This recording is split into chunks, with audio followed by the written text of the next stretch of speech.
Tsunami வரும்பொழுது முன்னெச்சரிக்கை நடவடிக்கைகளை எவ்வாறு மேற்கொள்வது என்பது குறித்து பாக்கெட் டைப்ரைட்டரை கண்டுபிடித்து புகழ்பெற்ற இந்திய ரிசர்வ் வங்கியின் ஓய்வு பெற்ற ஊழியர் திரு ராமகிருஷ்ணன் தெரிவித்துள்ளார்.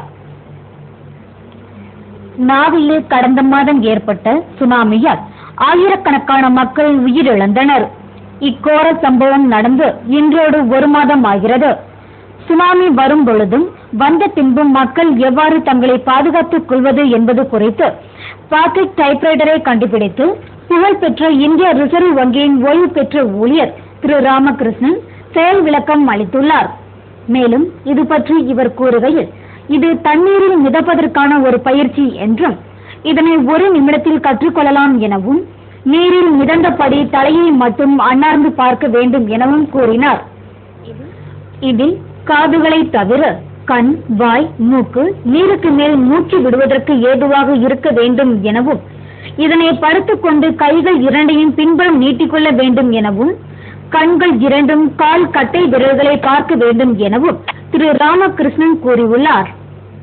நீந்தக்கூடியவர்கள் மட்டுமே பிழைக்க முடியும் என்ற குறை இனி வேண்டி தேவையில்லை. நீந்த தெரியாதவர்களும் தண்ணீரிலே பிழைக்கலாம். அதற்கு என்ன ஒரு சின்ன யுக்தி தான். தலையை அண்ணாந்து பார்க்க வேண்டும். தலையை அண்ணாந்து பார்த்தால் என்ன நிகழ்வு ஏற்படுகின்றன?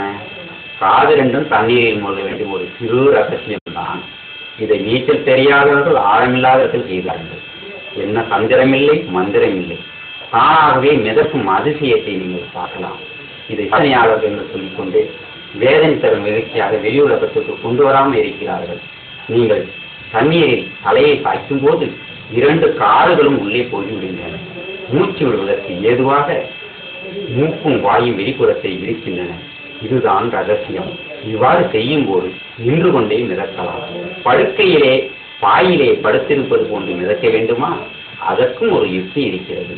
நீங்கள் கைகளை எல்லாம் சூரிய நமஸ்காரம் போல கைகள் தலைகளுக்கு மேலே நீங்கள் தூக்கிவிட்டால் உடனடியாக உங்களுக்கு காலினுடைய கட்டவரையே உங்கள் கண்களால் பார்க்கக்கூடிய அதிசயத்தை செய்யலாம்.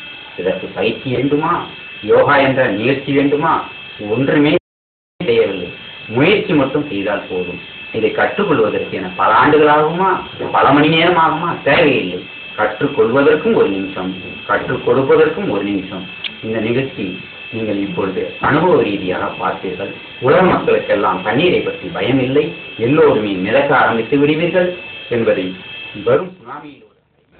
மேலும் இவர் கூறியுள்ள செயல்முறை எளிய முறை என்றாலும் அலை வரும்பொழுது செய்ய இயலாது என்ற கருத்து நிலவுகிறது.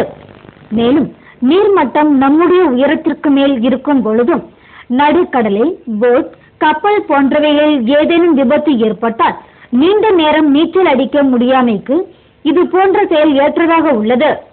அலை சீறி பாயும் நேரங்களில் இம்முறை செயலற்றுவிடும் எனவும் சிலர் கருத்து கூறுகின்றனர்.